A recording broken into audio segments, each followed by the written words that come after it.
can this coating still be on here? Okay, some backstory on why I did this to a brand new iPhone 8.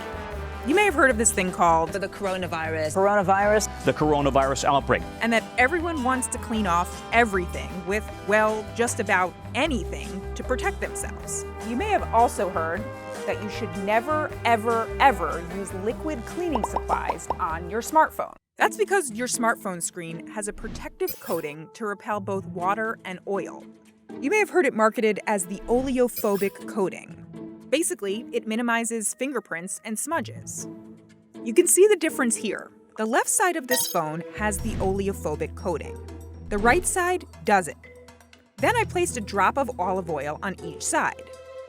You can see that on the coating side, the oil droplet quickly repels.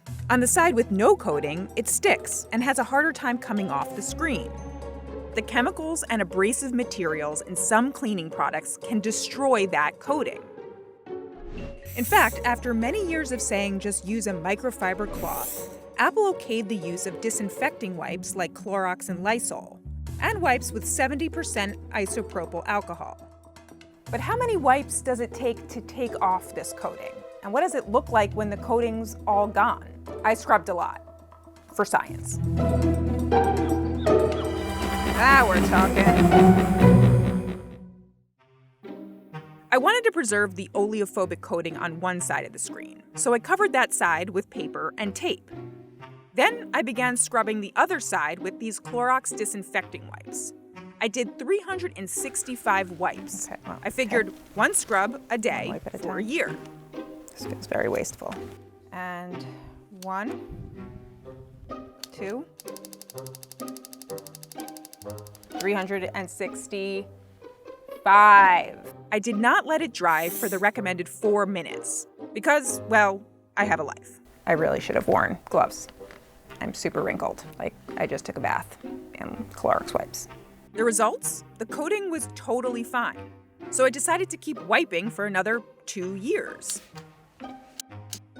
Even after 1,095 wipes, the coating appeared intact.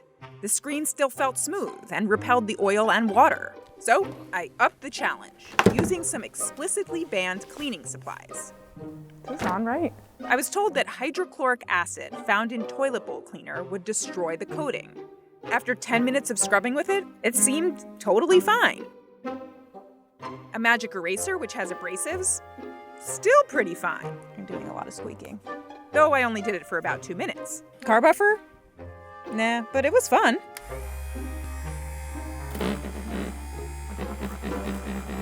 Finally, I decided to go all out.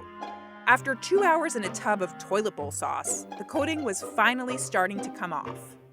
I topped it off with some soft scrub with bleach and nail polish remover. We've heard acetone is bad for screen. There's acetone in nail polish remover.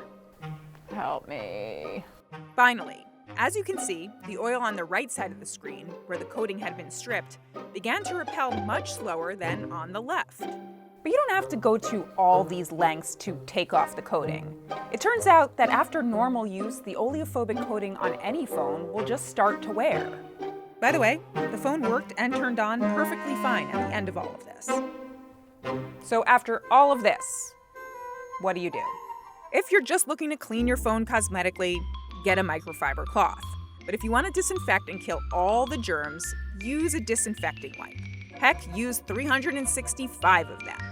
If you're still worried and you don't like getting your hands wet, you could try a UV phone sanitizer, like this $100 Phone Soap Go, that promises to kill 99% of bacteria and germs. I did not test that claim myself. I now resign as the leading phone cleaning columnist at the Wall Street Journal. I'm never testing phone cleaning again. Ever.